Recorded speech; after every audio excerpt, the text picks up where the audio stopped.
শুভ মহালয়া আমার প্রিয় বন্ধুরা। তো সুন্দরবন জেলার একটি ছোট্ট গ্রাম থেকে আমি রাখি আমার ভিডিওতে তোমাদের অনেক অনেক ভালোবাসা, অনেক অনেক স্বাগত জানিয়ে আজকের ভিডিওটা আমি শুরু করছি। স্কিপ না করে শেষ পর্যন্ত দেখো তোমরা। বাবাকে বলো কি আনবে, বলে দাও বাবাকে। আচ্ছা, বাবাকে পরোটা আনতে বলে দাও। ওই যে দেখো হাটে যাচ্ছে বাবা, হাটে যাবে এখন একটু পরে। তো শুভ সকাল বন্ধুরা, এই যে এখন সোনুর বাবা যাবে হাটে, মঙ্গলবার হাটে, আর সোনু আর আমি এখন খাবো, খেয়ে নেবো। মানে এখন খাওয়া দাওয়া হবে, পরে আবার কথা হচ্ছে তোমাদের সাথে। তো সোনু বাবাকে বললো পরোটা আনতে। পুচু ছেলে, একটু পুচু বলবো, বলি কি বাবা বলবো বলে হাই করছে আবার।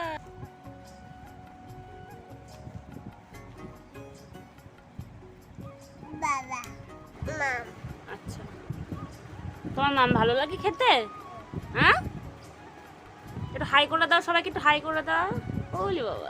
তো বন্ধুরা, সকাল সকাল সোনুকে পার্শে মাছের ঝোল দিয়ে খাইয়ে নিয়েছি। নিয়ে এই যে ডিমটা নিয়ে যাচ্ছে, ডিম ভাজবো। ডিম ভাজা দিয়ে পান্তা আর শুকনো লঙ্কা। ও সকালটা আজকে জাস্ট জমে যাবে। তো জানো তো আজকে সকালে ইচ্ছে করে ভাত বসাইনি, তো পান্তা ভাত ছিল। তো সোনুর স্কুল থেকে আজকে খিচুড়ি দেবে। তো সোনু যদিও পান্তা খেতে খুব ভালোবাসে, তো আমি ভাবলাম একটা দিন তো খুব একটা অসুবিধা হবে না, ও পান্তা যেহেতু খুব ভালো খায়, তো মাঝে মধ্যে একটা দিন দেওয়াই যায়। তো পান্তা ভেবেছিলাম ডিম ভাজা করে সোনু আর আমি দুজন খেয়ে নেব। তো শেষে মামা বললো না আমার রান্না হয়ে গেছে, ওকে আর খাইও না পান্তা। তো মামা ওই যে পার্শে মাছের ঝোল দিয়ে ভাতটা ওকে দিল, তো ওকে খাইয়ে নিয়েছি। নিয়ে এই যে ডিম ভেজে আমি পান্তাটা খেয়ে নিলাম। সকালে আজকে খুব দারুণ একটা খাওয়া হলো সকাল সকাল। আর সোনুর বাবা তো গেছে মাছ বিক্রি করতে, এখন আসেনি, তো তারই কিছু রান্না হয়ে যাবে, ও খেয়ে নেবে কিছু একটা। আর দেখো এখানে ওই যে আমি আসছিলাম আমাদের বাড়ি থেকে একবারে মাছ নিয়ে এসছি সকালবেলা। এই যে মাছ মেরে আনলো ওরা, খাওয়ার মাছ নিয়ে এসছি। তো মাছটা ভেজে রাখি। তো আজকে অনেক কাজ সকাল থেকে, ওই জন্য একটু তাড়াহুড়োই আসি খুব। তো সকাল সকাল দেখো এখানে ভাতটা বসিয়ে দিয়েছি, সোনুর বাবা কিন্তু এখন আসেনি। আর মাছটা ভেজে এগিয়ে রাখি, তো কী সবজি আনবে তারপরে না রান্না করব পরে।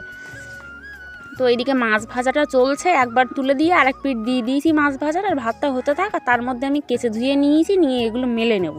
তো ঘরের বাদবাকি যা কাজ আছে এগুলো আমি টুকিটাকি সেরে নিচ্ছি। সোনুর বাবা আসলে মেন কাজটা শুরু করব।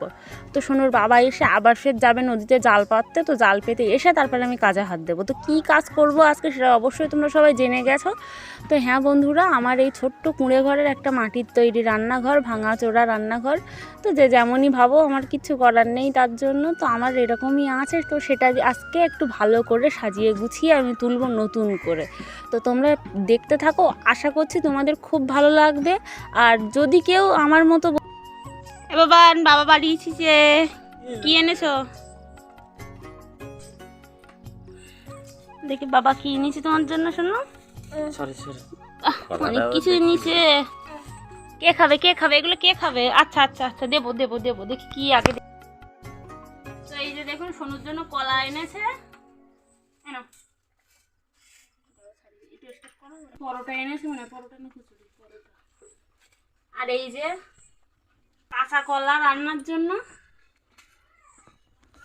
আর কচু আলু এসব এনেছে। এগুলো কাঁচাতে দেখা হচ্ছে মানে। তো বন্ধুরা, আজকে অন্য দোকান থেকে পরোটা এনেছে, খুব সুন্দর টেস্ট হয়েছে, হাত দিয়ে না। তো বন্ধুরা, যেটা বলতে গিয়ে বলা হয়নি, তো সেটা এখন বলছি। তো তার আগে একটু বলে নিই যে সোনুর বাবা বাজার থেকে চলে এসছে, মানে মাছ বিক্রি করে। তো খাবার দাবার এনেছিল, পরোটা আনতে বলেছিলাম, পরোটা খেলাম। আর এইখানে আজকে রান্না হচ্ছে কচু দিয়ে পার্শে মাছ আর ঝিঙে বাটা করবো। ওই জন্য ঝিঙেগুলো আগে কেটে নিয়েছি, এই যে দেখো। তো ঝিঙে বাটা খুব সুন্দর টেস্ট লাগে, অনেক দিন পরে খাচ্ছি আবার এই। তো হ্যাঁ, আমার মতো যাদের এরকম ভাঙাচোরা ঘর আছে, তো তাদের জন্য আজকে ভিডিওটা খুব হেল্পফুল হতে চলেছে। তো আমার মতো করে অবশ্যই তোমরা ডেকোরেশন করতে পারো। তো ঘরটা ফাইনাল লুক আগে দেখো, খুব সুন্দর লাগছে। আমার যে নিজের রান্নাঘর, এটা আমি নিজে বিশ্বাস করতে পারছি না যে ভাঙাচোরা ঘরটা এত সুন্দর আমি করতে পেরেছি। তো বন্ধুরা, একবার দেখিয়ে দিই কী কী রান্না হবে আজকে। এই যে পার্শে মাছ ভেজে নিয়েছি, এই যে গাঁটি কচু দিয়ে পার্শে মাছের ঝোল, আর এই যে ঝিঙে দিয়ে ঝিঙের বাটা। তো ঝিঙের বাটাতে আগে শুকনো লঙ্কা ফোড়ন দিয়েছি, এবার পেঁয়াজগুলো ভেজে একটু 5 কালো জিরা দিতে হতো, কিন্তু কালো জিরা হাতের কাছে নেই, ওই জন্য দিতে পারলাম না বন্ধুরা। সামান্য একটু হলুদ লবণ দিয়ে তো জল মরা পর্যন্ত এটা রেখে দেবো। তো ফাইনাল লুক তোমাদেরকে দেখাবো, অবশ্যই সাথে থাকো, দেখতে থাকো। তো এই যে মাছ ভাজা বেশি ছিল, ওই জন্য এটা গুঁড়ো করে দিয়ে দিয়েছি। এটা মানে অনেকেই না দিতেও পারো, এটা নিজেদের ব্যাপার। তো দেখতে থাকো, ওটা নামিয়ে এই যে কচুটা বসিয়েছি আমি এখানে। তো হ্যাঁ, সোনুর বাবা কিন্তু বাজার থেকে এসে আবার চলে গেছে জাল দিতে, ওই জন্য আমি এই একা একাই করছিলাম। তো রান্নাবান্না প্রায় শেষের পথে। তো তারপরে দেখো এই যে আমি এখন রান্না তো না হলে রান্নাঘরের কাজ করা যাবে না, ধুলো বালি ভর্তি হয়ে থাকবে, তো ওই জন্য আগে রান্নাটা করে নিলাম। তো এই যে ঝুড়িটা আগে বার করে দিয়ে এই যে দেখুন আমার মানে ঝোলটা ফুটে গেছে, পার্শে মাছগুলো দিয়ে আমি যে চলে এসেছি বাইরে কাজ করার জন্য। তো এই ঝুড়ির তাকগুলো প্রচণ্ড মাকড়সার জাল, মানে সে বিশাল একটা বাজে ব্যবস্থা হয়েছিল। তো কৌটো কাটা সব এই যে সাবান কসবাইট দিয়ে ডলে ঝুড়ির তাকটাও পুরো একদম খাঁচে ভালো করে ডলছি। তো আমি জল দিয়ে ধুচ্ছিলাম, তো সোনুর বাবা বললো একবার পুকুর থেকে চুপিয়ে আনলে তো হয়ে যায়। বললাম তা ভালো কথা বলেছো। তো দেখো ওর কথা মতো এই যে পুকুর থেকে একবার চুপিয়ে এনেছি, এই যে সাবানের গুঁড়ো সব চলে বেরিয়ে গেছে, মানে সাবানের যা ছিল এক্সট্রা, আর যে খবরের কাগজগুলো ছিল সেগুলো পাল্টিয়ে আবার নতুন করে খবরের কাগজ পাতবো। তো ওই জন্য জলটা আগে আমি মুছে নিচ্ছি। তো এই যে কৌটো কাটাগুলো আগে ধুয়ে নেবো, নিয়ে তারপরে রান্নাঘরের কাজ করব। তো রান্নাঘরের আগে দেখবে যে প্রথমে কেমন ছিল আর কি আমি করব শেষ পর্যন্ত তোমরা দেখবে। আর আমার ঘর ডেকোরেশনটা কেমন হলো অবশ্যই কিন্তু কমেন্ট করে জানাবে বন্ধুরা। আর আমার শোয়ার ঘর মানে আমাদের যে মানে ঘরটা, এটা তো রান্নাঘর ডেকোরেশন করছি, ওটাও করব 1-2 দিনের মধ্যে। তো ওটাও মানে একটা পেপার এনেছি, অনেক কিছু দিয়ে ওটা ডেকোরেশন করার ইচ্ছা আছে, সেটাও তোমাদেরকে দেখাবো। তোমরা কিন্তু স্কিপ না করে কেউ শেষ পর্যন্ত দেখো আমার এই আজকের ভিডিওটা। তো বন্ধুরা দেখো এমনিতেও প্রচণ্ড গরম আজকে, তার মধ্যে এই গরমের মধ্যেও কাজ করতে তো আরোই বেশি কষ্ট লাগছে। কিন্তু কি করব বলো, এই ঘরগুলো অগোছলো হয়ে যত না কষ্ট লাগছে, গরমের কাছে সে কষ্ট কোনো কষ্টই না। তো আমার মনে হচ্ছে যে এই ঘরটরগুলো আগে গুছিয়ে গাছিয়ে রাখলে পরে আরও বেশি শান্তি পাবো আমি। তো গরমে এমনিতেও বেলা হয়ে গেছে, তো কিচ্ছু করার নেই আমার। তো এই বেলার মধ্যেই আমার কাজগুলো সব কমপ্লিট করতে হবে। তো সোনুকেও স্নান দেওয়া হয়নি। তো যাই হোক আমার দেখো এই যে কৌটো কাটাগুলো সব গুছানো ধুয়ে মুছে কমপ্লিট করে ঝুড়িটা বাইরে একটুখানি রোদ্রে দিয়ে এই যে চলে এসে তরকারিটা এখন দেখাবো। গাঁটি কচু দিয়ে মাছের তরকারি আর ঝিঙে বাটা। তো তরকারি ভাত সব কিছু সব রান্নাঘর থেকে সরিয়ে রেখে এখন আমি লেগে পড়লাম আমার কাজে। তো দেখো এই যে এইখানে কিছু কাপড় হ্যাটা প্যাটা কী সব লাগানো ছিল, তো আমরা তো থাকতাম না এইখানে, তো কত বছর ধরে যে এগুলো লাগানো আছে আমি নিজেও বলতে পারবো না।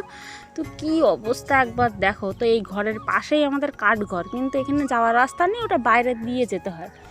তো ওই জন্য কাঠঘরটা তোমরা হয়তো দেখতে পাচ্ছ। তো ভাঙাচোরা হলেও ঘরটা তো একটু গুছিয়ে রাখলে সেটা তো দেখতে সুন্দর লাগে। ভাঙাচোরা আমি মানছি, ভাঙাচোরা তো কিছু করা যাবে না। তো দেখো এই যে কাপড়গুলো খুললাম কি নোংরা, তাতে পুরো কালো হয়ে আছে। তো এগুলো বাইরে এখন আমি ফেলে দিয়ে নতুন কাপড় দেবো, আগে ঝেড়ে নিই আমি।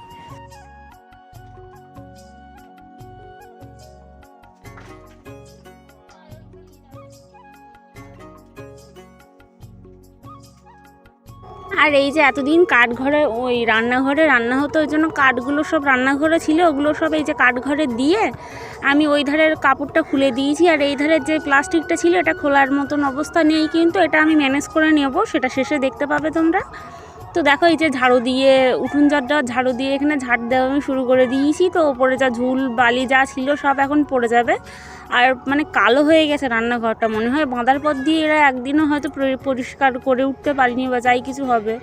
আর আমি তো এখানে থাকতাম না, তো সেই জন্য সেইভাবে এইখানের কাজে খুব একটা আমার হাত দেওয়া হতো না। তো যাই হোক এখানে দেখো এই রান্নার উপরে একটা কাপড় লাগানো ছিল, এটাও পুরো কালো চিটচিটে হয়ে গেছে। এটাও পুরো দেখো অবস্থাটা দেখলে বুঝতে পারবে তোমরা।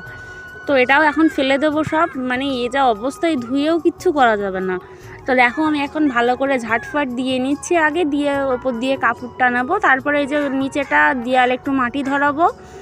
তো তারপরে তোমরা ফাইনাল লুকটা দেখে বলবে যে দিদিভাই কী ছিল আর তুমি কী করে দিয়েছো, অবশ্যই কিন্তু কমেন্ট করে জানাবে। তো যাই হোক বন্ধুরা এখানে দেখো আমি এই ঘরটা সব ঝাড়া হয়ে গেছে, এবার সব ঝাড় দিয়ে বার করে দেবো। আর এই ঘর বাড়ি অপরিষ্কার থাকলে আমার একদমই ভালো লাগে না, একটু পরিষ্কার পরিচ্ছন্ন সব কিছু থাকলে তবে তো খুবই ভালো লাগে। তো ভাঙা হোক ভাঙা নিয়ে আমার কোনো কিছু যায় আসে না, কিন্তু ঘর বাড়ি পরিষ্কার থাকতে হবে, এটাই হচ্ছে আমার মেন কথা।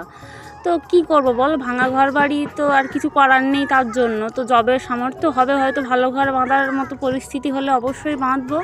তো যে কদিন আছে সে কদিন তো এটা গুছিয়ে রাখতে হবে। পুজো আসছে, আমরা সবাই সেজে গুছিয়ে ঘুরে বেড়াবো, আর ঘর বাড়ির এই অবস্থা সাজতে গুছাতেই তো মন লাগবে না। তো অনেকটা লেটে হয়ে গেছে, যেহেতু পুজো এসে গেছে, মহালয়া মানে মহালয়া হয়ে গেল মানে পুজো ধরো শেষের পথে, মানে আর কি বলবো। তো অনেকটা আগেই করতে হতো, কিন্তু বৃষ্টির জন্য আমি সময়টা পাইনি। অনেক দিন থেকে ভেবে রেখেছি, কিন্তু কি বলতো এই বৃষ্টির জন্য আর আমার হয়ে ওঠেনি। আর ঘরের চাঁদোয়াটা তো দিয়ে এসছি, ওটা যবে দেবে সেই দিনই ঘরটা আমি লাইন করব। তো দেখো কত কিছু নোংরা বেরিয়েছে, নোংরাগুলো এখন বাইরে ফেলে দিয়ে আসবো। আর আমি এখানে টানাচ্ছিলাম, তো আমার টান হচ্ছিলো না বলে সোনুর বাবা বললো আমি টানিয়ে দিচ্ছি। তা ও সোনু বাবা ওখানে টানিয়ে দিল। তো টানাতে অলরেডি 3টে বেজে গেছে। তো সোনুকেও স্নান দেওয়া হয়নি। তো আমি না স্নান দিলে ওকে আবার কে স্নান দেবে? তো স্নান দিয়ে ওকে খাইয়ে আমি একটু স্নান করে নিলাম, নাহলে আমার গায়ে যে নোংরা ছিল ওকে স্নান দিলে ও ফের নোংরা হয়ে যেত আবার।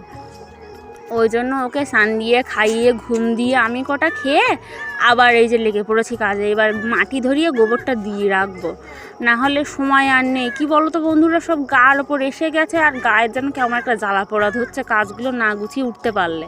তো আজকে রান্নাঘরটা যদিও ধরেছি, রান্নাঘরটা আজকে কমপ্লিট করেই ছাড়বো।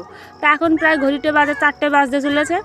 তো বাজুক, যে কটা বাজে বাজুক, আজকে গোবরটা দিয়ে তারপরে আমি বেরোবো। তো ওপরের কাপড়টা লাগানো বাকি আছে, সেটা কালকে সকালে লাগিয়ে নেব। তো এখন ঘরটা, এই রান্নাঘরের দেয়াল, রান্নাঘরের দোয়াটাগুলো সব এখন ভালো করে গোবর দিয়ে বেরোবো। তো যাই হোক, কি আর করব, বাড়ির বউ হয়েছি মানে সব দায়িত্ব এখন আমারই। তো বাড়ির বউ মানে সব কিছু গোছান গাছার দায়িত্ব তোমার, আর কেউ এতে হাত দেওয়ার কিন্তু কেউ নেই।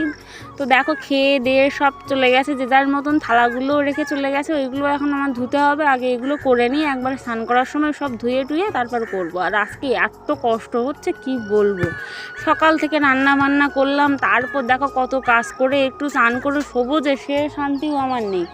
সেই মানে গোবর দিয়ে আবার থালা বাসনের এক ঝাঁপ কলপারে সব দেখাবো তোমাদেরকে, চলো। তো সেইগুলো এখন আবার পরিষ্কার করে ধুতে হবে। তো আর ভালো লাগছে না, তার উপরে এত গরম, মানে আমি আর পেরে উঠছি না। তো যাই হোক, এখানে এইভাবে কষ্ট করে কাজগুলো কমপ্লিট করি এখন। তো দেখা হচ্ছে আবার, চলো দেখতে থাকো তোমরা। তো বন্ধুরা, তোমাদের কিন্তু একটা কথা বললে নয়, তো আমি এত কাজ বা এই গুছান গাছান যেটুকুনি আমার শেখা, আমার কিন্তু মাসি শাশুড়ির কাছ থেকে শেখা, আমার ছোটো মাসি শাশুড়ি। তো বিয়ের পর এই 3-4 বছর কিন্তু মাসি শাশুড়ি যেখানে থাকছে সেইখানেই আমরা থাকতাম। তো আমার মাসি শাশুড়ি বিশালই গুছান গাছান। তো মানে যেমনভাবে করতো আমাকে বলতো তুমি দেখো, দেখে শেখো। তো খুব ভালো লাগতো, কাজগুলো দেখতে দেখতে শিখে গেছি। তো আমার বাড়ি থাকতে তো কোনো দিন কোনো কাজ করিনি, তো শেখার কোনো প্রশ্নই আসছে না। কে কীভাবে রান্না করছে, কে কীভাবে কাজ করছে, কোনো দিকেই আমি ফিরে তাকাতাম না। তো যাই হোক, মাও সেইভাবে চাপ দিয়ে কিছু বলতো না, তো আমিও কিছু করতামও না। তো বিয়ের পরে সেইভাবে তো আর চললে হয় না। তো মাসি শাশুড়ির কাছ থেকে দেখেই কাজগুলো আমার কিন্তু শেখা। এই যে পরিপাটিভাবে গুছানো বা যেভাবেই হোক, গুছান গাছানো আমার সব কিছু মাসি শাশুড়ির, মানে এই ক্রেডিটটা তোমরা আমার মাসি শাশুড়িকে দিতে পারো। হয়তো দেখছে ভিডিওটা, কি না দেখছে আমি বলতেও পারবো না। তো যাই হোক, এইখানে দেখো আমার এইখানে ঘরটর সব গোবর দেওয়া হয়ে গেছে। ওই যে গোবর মাটি চটকে এনেছিলাম, গোবর মাটি সব তোলা ছিল, একটু জল দিয়ে ভিজিয়ে চটকে নিয়েছিলাম। আর এই দেখো বলেছিলাম না এক ঝাঁপ থালা বাসন নিয়েছে, দেখো এগুলো সব এখন ধুয়ে আর একবার স্নান করে তারপরে আমি যাবো ঘরে। তো আজকে আর কাপড় টানানো হবে না, তো এটা চলে এসেছি পরদিন সকালবেলায়। তো এই যে কাপড়টা, এটা উপরে এখন টানিয়ে নেব, টান করে এখন বেঁধে নিচ্ছি। তো নিয়ে চলো ঘরটা দেখো তোমরা কেমনভাবে গুছিয়েছি আমি। তাকটা পুরো কৌটো কাটা গুছিয়ে, থালা বাসন থেকে নিয়ে সব কিছু সুন্দরভাবে গুছিয়ে নিয়েছি। তো সোনুর বাবাও একটু হেল্প করছিল হাতে হাতে। তো এই যে দেখো আমার রান্নাটাও বসানো হয়ে গেছে। তো রান্নাটা এখন করে নিই, আর গোবর টোবর দিয়ে সব পুরো ঝকঝকা করে নিয়েছি রান্নাঘরটা পুরো গোছানো কমপ্লিট। এবার ধরবো ঘরটা একদিন। তো তোমরা কিন্তু অবশ্যই কমেন্ট করে বলো যে আমার ঘর গোছানোটা কেমন হয়েছে। তো তোমাদের কমেন্টের অপেক্ষায় থাকলাম আমি। তো চলো আবার দেখা হচ্ছে নতুন একটা ভিডিওর সাথে। আজকের ভিডিওটা তোমরা এনজয় করো।